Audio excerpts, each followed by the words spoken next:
자, 이번 시간에는 75쪽 13번, 테마 13번 기업공인중개사의 보수 등에 대해서 한번 알아봅시다.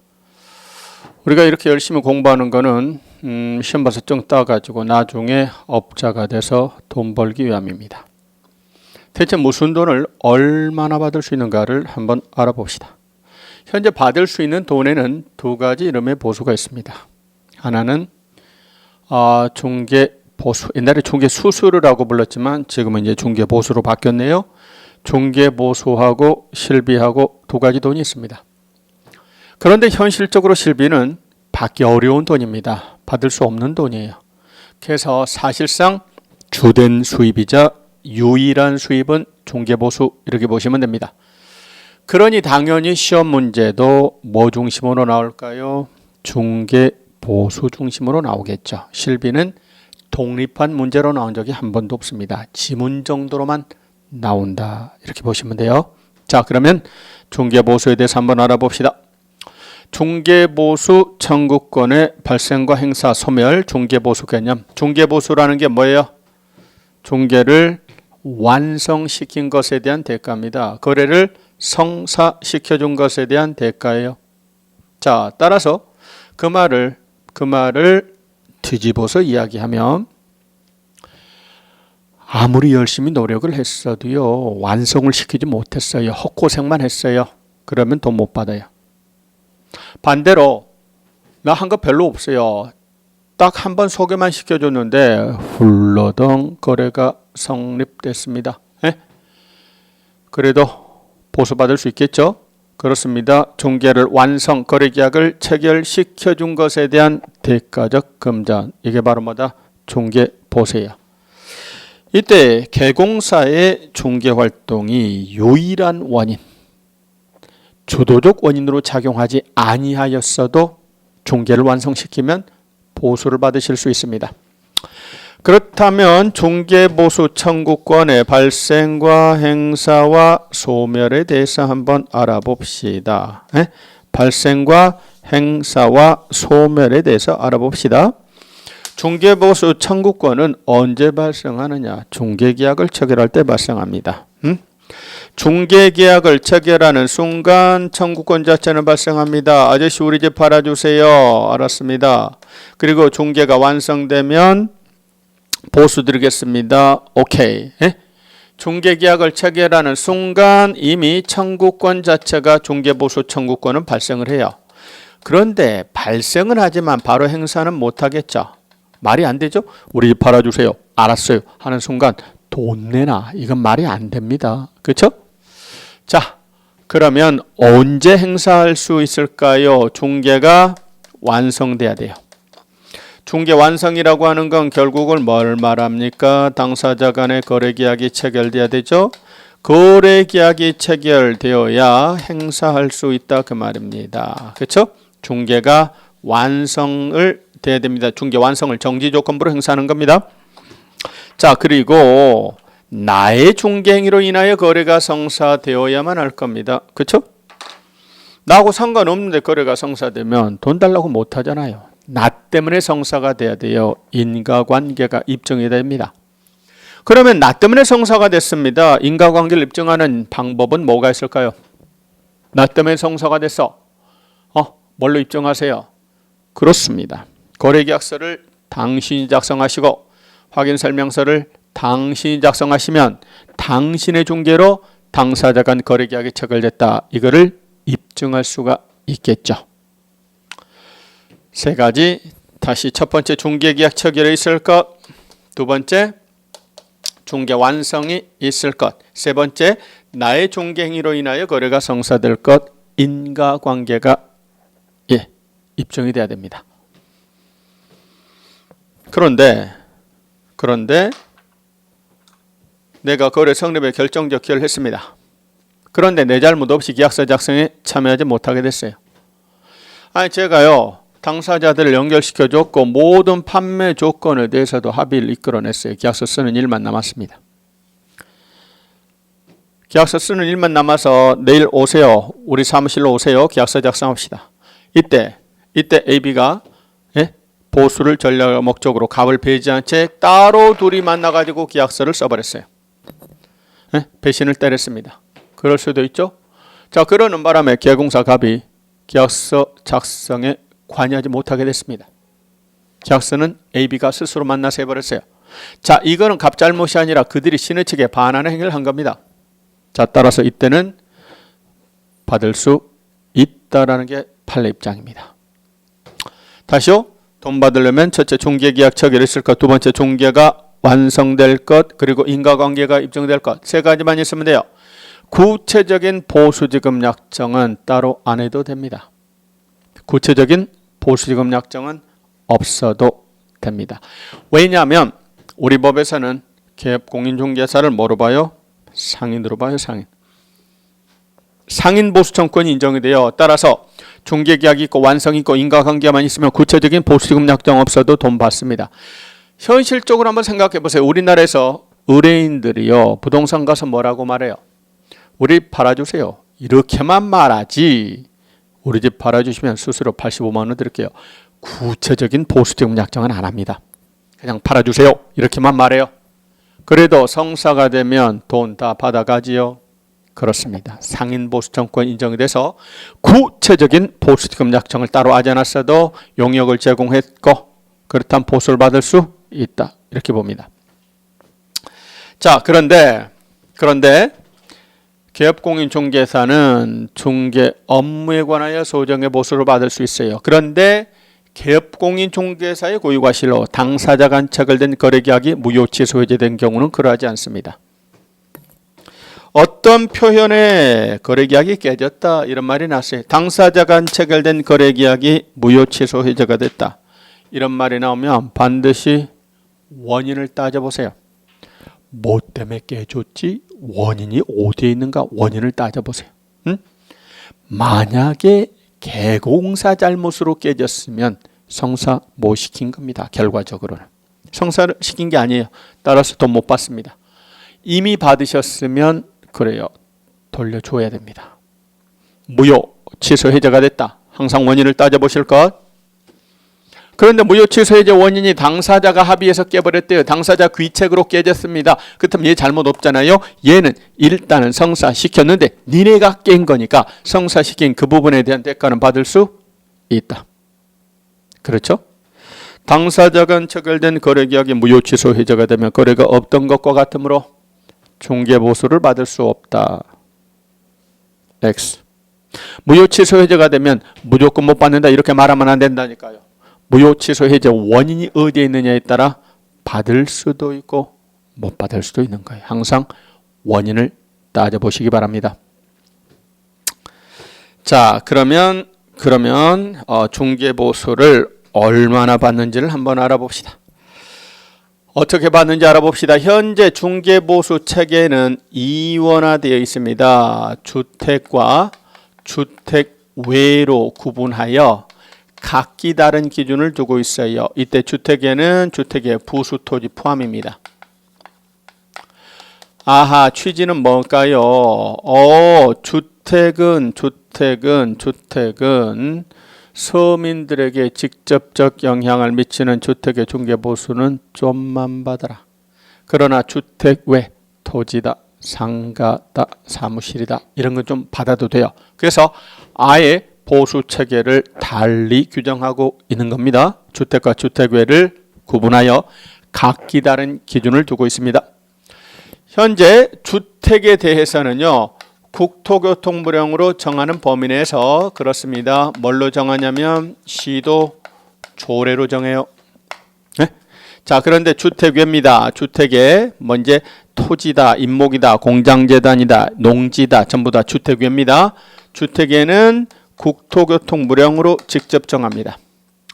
얘는 국토교통부령이 정하는 범위 안에서 조례로 정해요. 따라서 주택의 경우에는 구체적인 요일과 한도액은 조례를 보셔야 됩니다. 시도 조례를 보셔야 됩니다. 서울시는 서울시 조례, 경기도는 경기도 조례, 강원도는 강원도 조례를 보셔야 돼요. 그런데 주택에는 국토교통부령으로 직접 정하고 있습니다. 참고로 국토교통부령에서는 주택의 중개보수를 어떻게 규정하고 있는가? 주택의 중개보수는 쌍방으로부터 각각 받습니다. 쌍방으로부터 각각 받는 거예요. 균분하게 받는 게 아닙니다. 자, 그리고 일방으로부터 받을 수 있는 한도입니다. 일방 한도는 매매나 교환의 경우에는 거래 금액이 얼마 이내로 하고 1000분의 9 이내로 하고 임대차 등이라고 했습니다. 등은 이거 왜 나머지니까 전세다, 저당권 설정이다, 전부 다 등에 해당합니다.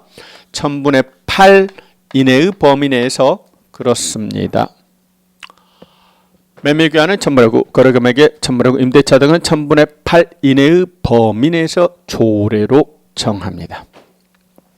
자, 그래서 구체적인 건 조례를 보셔야 됩니다. 참고로 다음에 이제 서울시 조례나 경기도 조례를 공부할 기회가 있을 겁니다.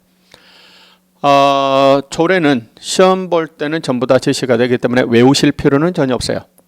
다만 읽는 요령, 그 보는 요령만 잠깐 살펴보면 서울시 조례 같은 경우 보니까 참고로만 그냥 보세요.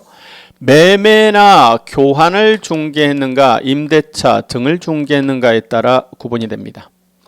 그리고 거래 금액이 얼마인가 거기에 따라서 적용하는 요율이 달라지고 한도액이 있는 경우가 있습니다. 예를 들어서 거래 금액이 1억 원 미만, 1억 이상 3억 원 미만, 3억 이상 6억 미만, 그리고 6억 이상 9억 미만, 그리고 9억 초과. 엄밀하게 하면 9억 초과까지 하면 5단계로 구분을 해요. 거래 금액이 얼마인가? 1억 미만, 3억 미만, 6억 미만, 9억 미만, 9억 이상. 자, 그리고 적용하는 요율이 여기는 상한 요율이라고 말합니다. 1000분의 5, 1000분의 4, 등등등 이렇게 적용하는 요율을 표시하도록 되어 있고, 그 다음에 한도액이 있는 경우가 있어요. 한도액이 있으면 한도액 범위 안에서 받습니다. 자, 계산해서 나온 금액이 한도액보다 많으면 다 받을 수는 없고 한도액 범위 안에서만 받아요. 그래서 주택이다 그러면은요, 조례를 보실 때 이것저것 따져보셔야 됩니다. 뭐를 중개했는가? 거래 금액이 얼마인가? 적용하는 요율이 몇 %인가? 이때 주의하실 건 그냥 요율이 아니라 상한 요율이에요. 자, 그래서 예를 들어 5천만 원 미만은요, 무조건 1000분의 5를 받는 게 아니라 최대 1000분의 5예요. 1000분의 5 범위 내에서 합의로 정하는 겁니다. 상한 요율이에요. 최대치를 말하는 겁니다. 그 범위 안에서 협의입니다. 그 다음에 한도가 있으면 한도액 범위 안에서 받으셔야 돼요. 주택은 이것저것을 따지셔야 되겠죠. 자, 그러다 보니까 어떤 문제가 발생할 수 있나요? 시도 조례가 서로 다를 수 있죠. 강원도 강릉시 아파트를요, 서울 강남의 중개사무소에서 중개를 했어요. 물건 소재지는 강원도입니다. 중개사무소는 서울입니다. 이때는 어디 기준이냐? 중개사무소 기준입니다. 그렇습니다. 사무소 소재주관할 시도 조례를 적용하는 겁니다. 자, 이렇게 해서 주택에 대해서 알아봤고, 주택 외에는 국토교통부령으로 직접 정합니다. 국토교통부령에 가서 보니까 옛날에는 무조건 1000분의 9 이내의 범위 내에서 협의로 정했어요. 예를 들어 토지다, 상가다, 이렇게 제시가 되면 뭐를 중개했는가 묻지 않습니다. 금액이 얼마인가 묻지 않습니다. 돈은 딱 감고 1000분의 9 범위 내에서 한도가 없습니다. 협의로 정한 금액을 보수로 받을 수가 있어요. 자, 그런데 뭐가 분리독립을 했냐면 주거용 오피스텔이 따로 분리독립을 했어요. 자, 원래 오피스텔은 건축법상 용도가 업무시설입니다. 주택이 아니에요. 업무시설은 원래 주택 외니까 1000분의 9 범위 내에서 협의로 정하는 금액을 보수로 받아요. 그런데 실제로 시장에서는 오피스텔은 업무용 시설물이지만 실제로 주거용으로 쓰는 경우가 있어요. 그때는 1000분의 9가 너무 많아요. 자, 그래서 현실을 반영하자. 오피스텔이어도 주거용으로 쓰는 오피스텔이라면 주택처럼 받게 하자. 그래서 주거용 오피스텔 규정을 신설을 했어요. 주거용 오피스텔은 무조건 1000분의 9가 아닙니다. 이건 주택처럼 취급하자. 매매나 교환은 1000분의 5 이내의 범위 내에서 협의입니다. 임대차 등은 1000분의 4 이내의 범위 내에서 협의로 정하는 금액을 보수로 받도록 하자. 그럼 주거용 오피스텔은 말 그대로 주거용으로 쓰인 오피스텔이에요. 일단 몇 가지 단서가 붙습니다. 주거 전용 면적이 85제곱미터여야 되고요. 주거용으로 쓰이려면 입식 부엌이 있어야 되고 화장실과 목욕 시설을 갖춰야 됩니다. 이러한 것들을 모두 갖춘 주거용 오피스텔은 마치 주택처럼 취급해요. 그러나 만약에 부엌이 없다거나 화장실이 없다거나 목욕시설이 없다거나 85제곱미터 초과한다거나 그런 경우에는 주거용 오피스텔로 안 봐요. 주택외로 보고 1000분의 9 이내 범위에서 협의로 정합니다. 지금 주택의 경우에는요. 시도 조례에서 이렇게 표를 만들어 놨어요. 이 표대로 받으시면 되는 거예요. 그런데 주택에는 국토교통부를 영어로만 정한다라고 돼 있어요.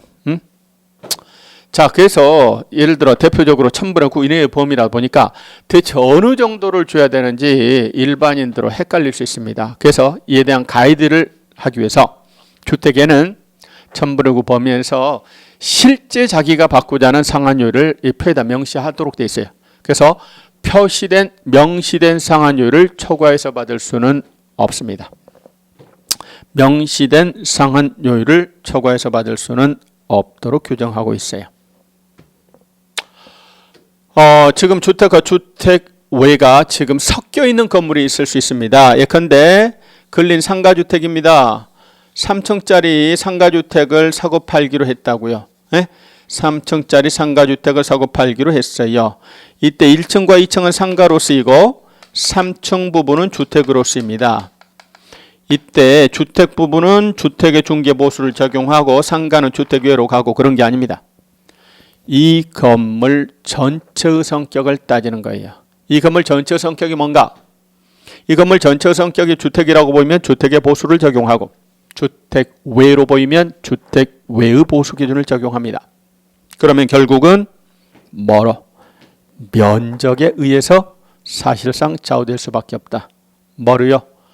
면적으로 좌우될 수밖에 없죠. 무슨 이야기입니까? 전체 중에 주택 부분이 몇 분의 몇? 2분의 1 이상이에요. 그러면 이건 뭐로 봐야 된다? 주택으로 보고 주택의 보수 체계를 적용합니다. 그런데 전체 중에 주택 부분이 2분의 1 미만이에요. 2분의 1 미만. 2분의 1 미만이면 뭐로 봐야 된다? 주택 외로 보고 주택 외의 보수 기준을 적용하시면 되는 겁니다. 그렇습니다. 그렇습니다. 그 밖에 이제 나중에 이제 우리가 본 수업 들어가면 이런 나머지 것들 공부합니다. 이제 거래가액을 구하셔야 되고 거기다가 요율을 곱하셔야 됩니다. 이렇게 해서 나온 돈을 산출액이라고 하죠. 그래서 거래가액을 구하는 요령, 매매의 경우, 교환의 경우, 임대차의 경우, 전세의 경우, 또 권리금, 또 분양권, 동일 물건에 대한 거래 중개 등등등 이 디테일을 공부하게 될 겁니다. 자, 지금 우리 교과서에는 이 정도까지만 정리하시면 되겠어요. 그러면 실비로 갑니다. 76조 가로 2번 실비. 실비가 뭐냐? 실비는 말 그대로입니다. 실제 들어간 비용을 말하는 거예요. 실비는 실제 들어간 비용을 말하는 겁니다. 자, 실비에는 두 가지가 있다. 이것만 확인하시면 돼요. 실비에는 두 가지가 있습니다. 무슨 실비가 있는가? 권리관계 확인 활동에 소요되는 실비가 있고 무슨 실비가 있냐? 반환채무 이행의 보장, 예치 관련 실비가 있습니다. 이렇게만 구분해 봅시다. 지금 보니까 우리가 공부할 때 이런 내용 공부하셨어요. 기업공인중개사는요. 확인 설명을 하셔야 돼요. 취득의뢰인에게. 이건 의무라고 그랬어요. 그렇다면 의무인 확인 설명을 하려면 필수적으로 조사 확인 활동을 할 수밖에 없어요. 조사 확인 활동하는 과정에서 비용이 발생합니다. 가봐야 될 거 아니에요. 교통비 발생합니다. 점심값 발생합니다. 등기부 발급비용, 건축물대장 열람비용, 비용 발생합니다. 실비는 실제 들어간 비용입니다. 권리관계 확인 활동을 하다 보면 비용이 발생합니다. 이 비용을 받을 수 있어요. 근데요. 누구한테 받느냐? 이게 중요합니다. 우리가 일반적으로는요. 누가 더 재촉합니까? 부동산 거래할 때 매수하려는 사람이 개공사 보고 등기부 한 번 더 확인해 보세요.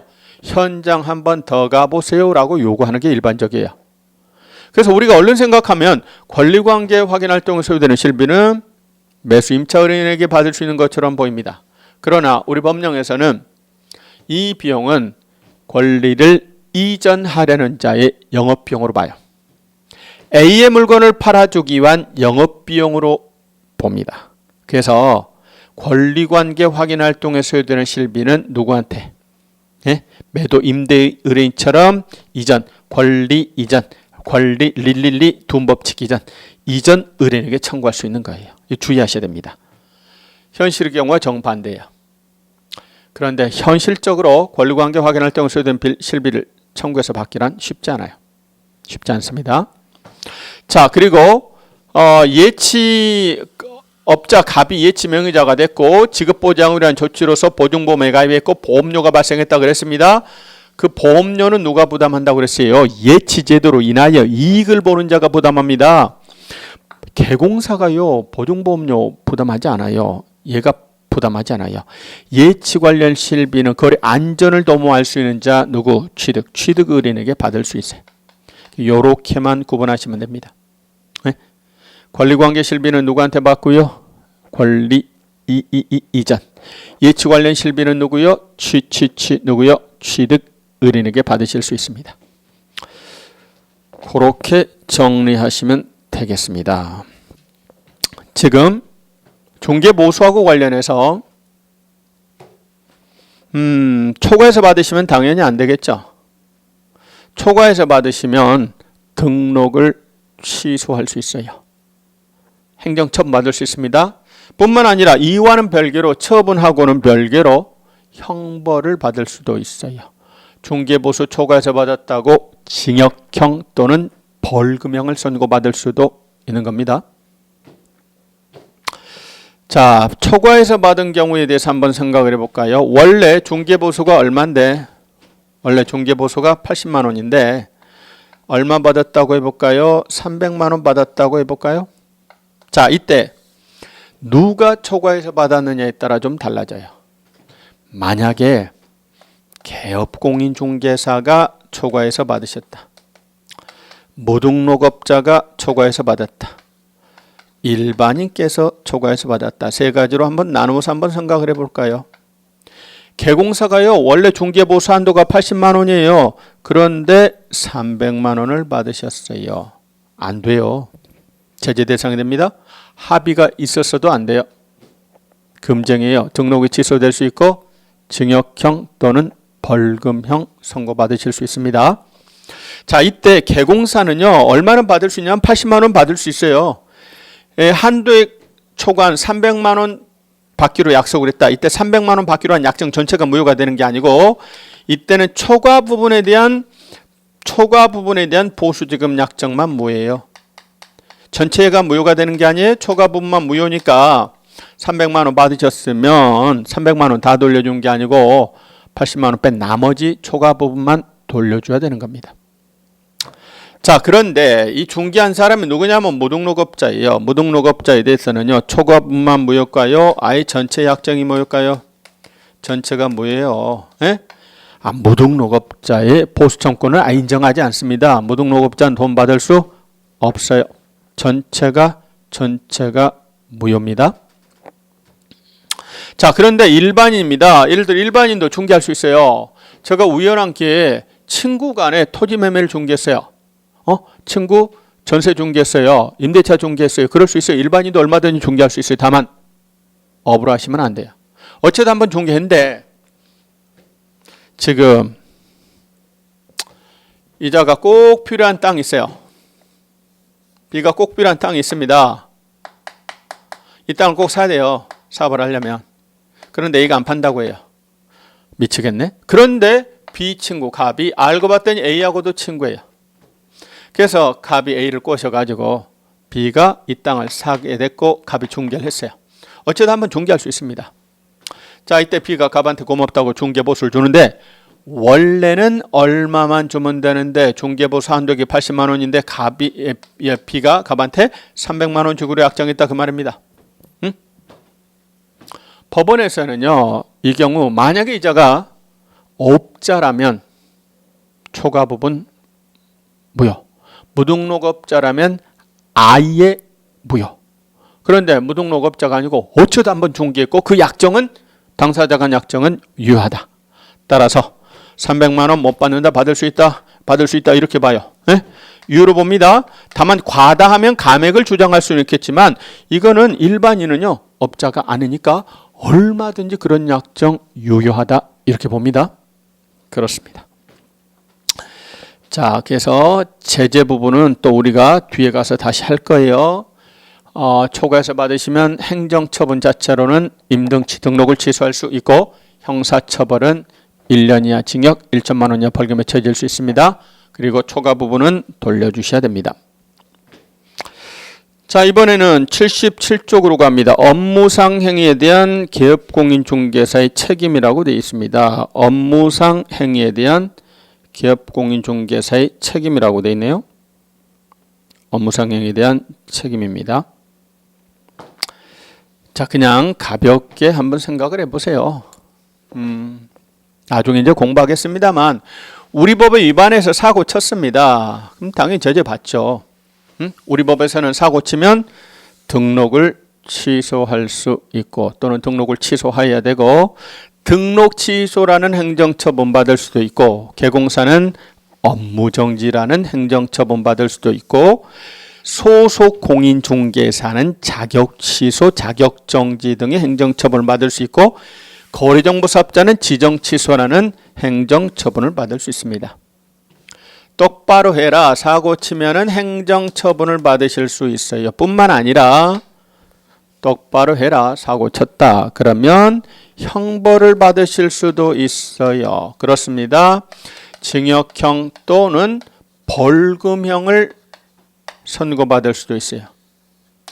처분하고 형벌은 얼마든지 같이 갑니다. 주체가 다르거든요. 말 안 들으면 행정청으로부터 등록 취소 받을 수 있고 이와는 별개로 그 위법 행위가 심각하다 이런 것들은 검사의 기소에 의해서 형사처벌 대상도 됩니다.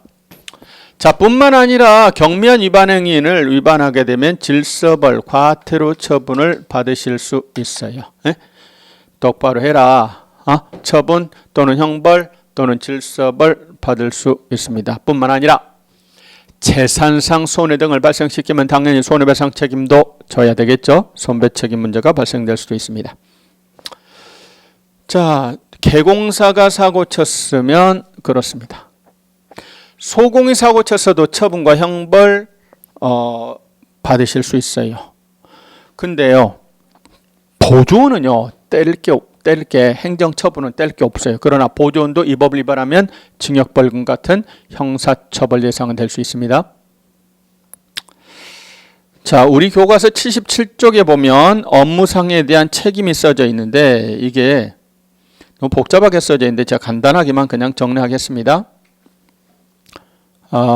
그냥 종합해서 가는 이 파트 가는 게 제가 보기엔 더 편할 것 같아서 결국 이 주제에서 말하고자 하는 것은 직원이 사고 치면 사장님에도 책임 문제가 발생할 수 있다. 지금 이거를 묻고자 해요.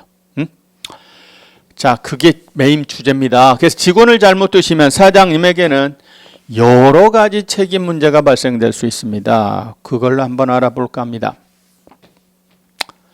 고용인을, 직원을 우리 법에서는 고용인이라고 합니다. 고용인을 잘 두셔야 돼요. 잘못 두시면 그자로 인하여 사장님께서 행정상 책임 문제 발생될 수도 있고 민사 책임 문제가 발생할 수도 있고 형사상 책임, 징역벌금 갈 수도 있고요. 행정상 책임 문제가 발생될 수도 있습니다. 직원을 잘못 두시면 발생할 수 있는 책임 문제에 대해서 한번 알아봅니다. 자, 지금 봅시다. 갑이라고 하는 자가 있습니다. A라고 하는 자가 있어요. 자, A가 사고를 쳤습니다. 누구한테? B에게. 자, 갑이 있고 고용인 A가 있습니다. 이런 말이 있어요. 우리말 고용인 편에 가서 보면 그런 말이 있습니다. 고용인의 소속 공인중개사 중개보조원의 업무상 행위는 그를 고용한 개공사 갑의 행위로 본다. A 행위는 곧 갑의 행위로 본다. 이런 말이 있어요. A가 지금 B에게요. 불법 행위에 따라서 불법 행위로 B에게 엄청난 사고를 쳤습니다. 당연히 A는 B에 대해서 책임을 집니다. 뿐만 아니라 A 행위는 갑 행위로 봅니다. 따라서 갑이 사고 친 거나 마찬가지입니다. 갑도 책임을 안 진다. 져야 한다. 져야 돼요. 취지는 뭘까요? 지금 A가 사고를 쳤습니다. B는 방방 떠서 당연히 A한테 책임을 묻습니다. A한테 책임을 묻습니다. A가 손해배상해주면 상관없는데 A가 무자력일 때가 많아요. 배째라. 되게 사장님 부자입니다만 사고 친 A는요. 돈 없는 가난한 고용일 때가 많다고 말입니다. 만약에 A가 배째라 이렇게 나서 한 푼도 손해배상을 못 받았어요. 이러면 안 된다 그 말입니다. 자, B는 손해배상을 보다 쉽게 받을 수 있게 해야 됩니다. 그래서 사고는 A가 쳤지만 A의 행위는 곧 갑의 행위로 봐서 갑이 사고 친 거나 마찬가지로 봐서 B는 사장님 갑에게도 책임을 묻게 하자. 이렇게 해서 B를 보호하고자 하는 게 이 제도의 취지예요. 다시요. 소공이나 중개보존의 업무상행위는 모든 행위 아닙니다. 무슨 행위요? 업무상행위. 업무상행위는 모든 행위 아니에요. 업무상행위는 그를 고용한 개공사 갑행위로 봅니다. 간주하는 겁니다. A의 행위는 곧 갑행위로 보는 거예요. 자, 따라서 사고친 A는 물론 갑도 책임을 져야 됩니다. 지금 B에 대해서 A도 갑도 다 책임을 져야 돼요. 자, 이런 거를 흔히 부진적 연대채무 관계에 놓인다 이렇게 말합니다. 부진적 연대채무가 뭔가 이런 건 만년 천만년 가도 시험에는 안 나옵니다. 우리 시험에는 그냥 대충 애초부터 약속에 의해서 발생한 연대채무가 아니라 주관적 관련성 없이 그냥 우연히 발생한 연대채무다. 그냥 이렇게만 이해하시면 돼요. 자, 그래서 B에 대해서 A도 갑도 책임을 져야 됩니다. 진정한 의사에 기하지 않은 부진정 연대채무다. 뭐 이런 말이에요. 그냥 연대채무 관계에 놓인다. 이런 정도만. 이때 주의하실 게 갑이 책임을 지고 A는 책임을 면한다. 그 뜻 아닙니다. 너도 책임 있고 너도 책임 있다. 그 뜻입니다. 자, 따라서 B는요. 선택해서 책임을 물을 수 있습니다. A한테 책임을 물을 수도 있고 또는 갑한테 책임을 물을 수 있고 선택도 가능하고요. 또는 일방에 대해서 선택이 아니고 일방에 대해서만 책임을 물을 수 있고 그중에 일방에 대해서 전액에 대한 책임을 물을 수도 있어요. 일방에 대해서 전액에 대한 책임을 물을 수도 있습니다. B가 보니까 A는 돈이 없어요. 그래서 갑한테 전액에 대한 책임을 물을 수도 있고 아니면 A한테 아예 책임을 물을 수도 있어요. 근데 만약에 갑이요 B한테 손해를 물어줬다면 원래 A가 물어줘야 되는데 A의 가름에서 갑이 물어줬으니까 갑은 A한테 대신 받아내 내놔라 못한다 할 수 있다 이런 걸 구상권을 행사할 수 있다 이렇게 말합니다. 역시 개념 정도만. 구상권이 뭔가 우리가 법학자 될 거 아니니까 지금 A가 물어줘야 되는데 타인인 갑이 A의 가름에서 손해배상을 해줬다면 당연히 A한테 대신 물어내 못 받는다 받아낼 수 있다 구상권 행사할 수 있다 이렇게 봅니다. 그래야 되겠죠? 자, 그래서 B에 대해서 갑 A는 책임을 져야 됩니다. 근데요 갑과 A의 관계입니다. 뭐라고요? A 행위는 갑의 행위로 봐요. 갑과 A하고 관계에 있어서 갑은 무과실 책임이에요. 관리 감독의 잘잘못 여부를 묻는다 묻지 않는다 묻지 않고 책임을 져야 돼요. 갑 A를 고용하셨다. 근데 A가요 눈빛이 심상치 않아. 언젠가 사고 칠 눈빛이야. 혹시나 해서 갑은 A에 대해서 철저한 관리 감독을 했어. 철저한 관리 감독을 했는데 또라이인 A가 사고를 치고 말았다. 이때 B가 갑에 대해서 책임을 물었을 때 갑이 난 책임 못 져. 나는 최선을 다한 관리 감독을 했는데 얘가 사고 쳤으니까 난 책임 못 져. 얘가 또라이니까 우린 책임 못 져. 이런 항변을 할 수 없어요. 그건 묻지 않아요. A 행은 무조건 갑 행이에요. 관리 감독의 잘잘못 여부를 묻지 않고 A 행은 곧 갑 행이 A가 한 건 네가 한 거야. 따라서 갑은 무과실 책임으로서 손배 책임 문제가 발생합니다. 이 점을 주의하셔야 됩니다. 그렇습니다. 다시요. 소공이나 보존의 모든 행위 아닙니다. 업무상 행위는 그를 고용한 개공사 갑의 행위로 봅니다. 근데 반대 경우는 성립하지 않겠죠. 갑이 사고 쳤을 때 직원 A도 연대하여 손배 책임을 진다. 아닙니다. 사장님 사고 치면 사장님만 책임지는 거예요. 직원이 사고 쳤을 때 사장님도 연대하여 책임을 집니다. 뭐 이런 이야기입니다. 민사상 손배 책임 문제가 발생할 수 있다. 자, 그리고 형사상 책임 문제가 발생할 수 있습니다. 양벌 규정에 관한 이야기인데요. 양벌 규정에 관한 이야기입니다. 양벌 규정입니다. 요거는 그냥 78조 가로 2번 형사상 책임이라고 돼 있어요.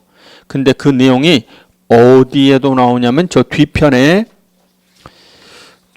보시면 86쪽 19번에 가서 보면 양벌 규정이라고 나오거든요.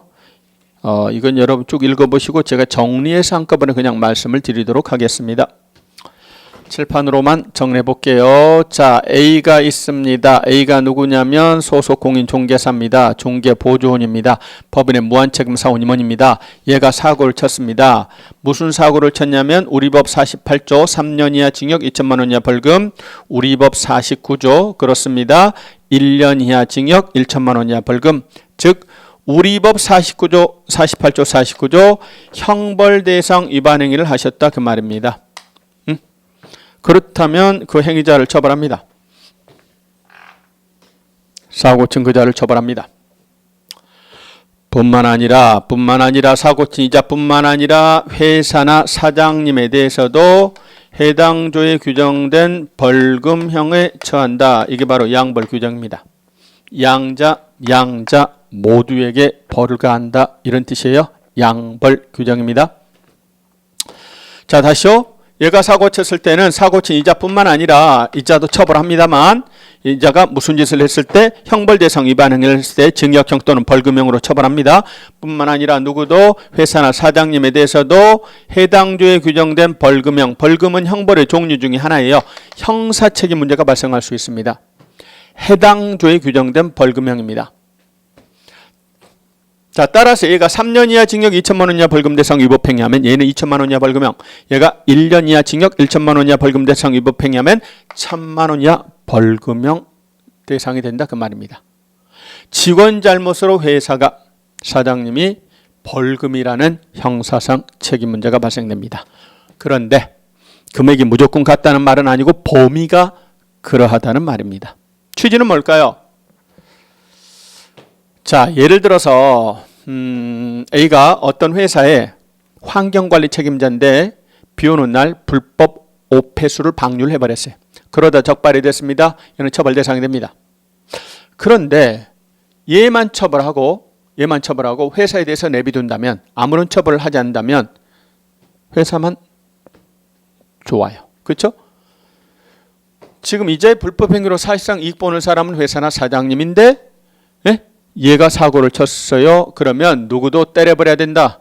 사장님이나 회사에 대해서도 관리감독 서로 책임을 물어서 책임을 물어야 한다 그 말입니다. 이게 양벌 규정의 취지입니다. 원래는 우리 형법상의 책임은 과실책임 원칙이 내가 사고 친 것만 책임져야 돼요. 근데 과실책임에 대한 예외입니다. 이자뿐만 아니라 이자도 때려버려야 돼요. 그래야 오폐수 방류 안 할 거 아니에요? 그렇습니다. 불법 행위로 인하여 이익을 보는 회사나 사장님도 때려버리자. 자, 그런데 우리 법에서는요, 얘가 사고 쳤을 때 얘는 징역도 갈 수 있고 벌금도 갈 수 있지만 사장님은 징역은 안 가요. 뭐에 그쳐요? 벌금형에 그쳐요. 뭐에 그친다고요? 벌금형 선고에 그칩니다. 해당 조에 규정된 벌금형에 그칩니다. 형사상 책임 문제가 발생될 수 있습니다. 과태료 처분 대상 위반 행위 갖고는 안 되고 형벌 대상 위반 행위를 하셔야 됩니다. 자, 그런데 과실 책임에 대한 예외로서 양벌 규정을 적용을 했는데 이게 헌법 불합치 판정을 받았어요. 좀 적절하지 않은 경우가 있습니다. 예를 들어서 제가 A에 대해서 철저한 관리 감독을 했어요. 제가 퇴직금 털어서 술집을 하고 있습니다. 직원한테 절대 미성년자 받지 마라. 날마다 강조를 했습니다만 A가 미성년자를 받았어요. 네? 그래서 얘가 처벌이 됐고 또 양벌 규정이 적용돼서 사장님 값도 처벌을 받았습니다. 그래서 영업 취소가 돼버렸어요. 그건 너무 치명적입니다. 내가 철저한 관리 감독을 했는데 얘가 사고 쳤을 때도 책임을 져야 된다. 그런데 그 결과가 너무 치명적입니다. 자, 그래서 이건 좀 완화할 필요가 있다. 예? 그래서 우리 법에서도 그런 부분을 받아들여서 만약에 갑이 A에 대해서 철저한 관리 감독을 했다니까요. 예? 위법행위에 대해서 위법행위가 발생하지 않도록 철저한 관리 감독을 했다니까요. 이때는 양벌 규정을 적용하지 않습니다. 그렇습니다. 해당 조에 규정된 위법행위가 발생하지 않도록 철저한 관리 감독을 했는데도 A가 사고 쳤을 때는 그때는 양벌 규정을 적용하지 않습니다. 그렇습니다. 그런 단서 규정이 생겼네요. 직원 잘못 두시면 직원으로 민사책임, 그리고 사장님에게 직원 때문에 형사상 책임 문제가 발생될 수 있고 행정상 책임 문제가 발생될 수도 있어요. 근데 그 행정상 책임 문제에 대해서는 견해의 다툼이 있어요. 이거는 그렇게 중요한 게 아니니까 이건 다음에 한번 살펴볼까 합니다. 어쨌든 똑똑한 직원은 내게 큰 복입니다만 어리버리한 직원이나 사고치는 직원은 사장님에게 큰 부담, 민폐로 작용할 수 있습니다. 직원을 잘 고용을 하셔야 됩니다. 자, 이렇게 해서 직원 잘못 두시면 민사, 형사상 책임 문제가 발생될 수 있습니다. 거기까지 봤고요. 그럼 다음 시간에는 15조 손해배상 책임. 엉터리 중개하다가 사고치면 손해배상 책임을 져야 됩니다. 78조 테마 15 보증 관련 내용서부터는 다음 시간에 하도록 하겠습니다. 오늘은 여기까지 하겠습니다. 수고했습니다.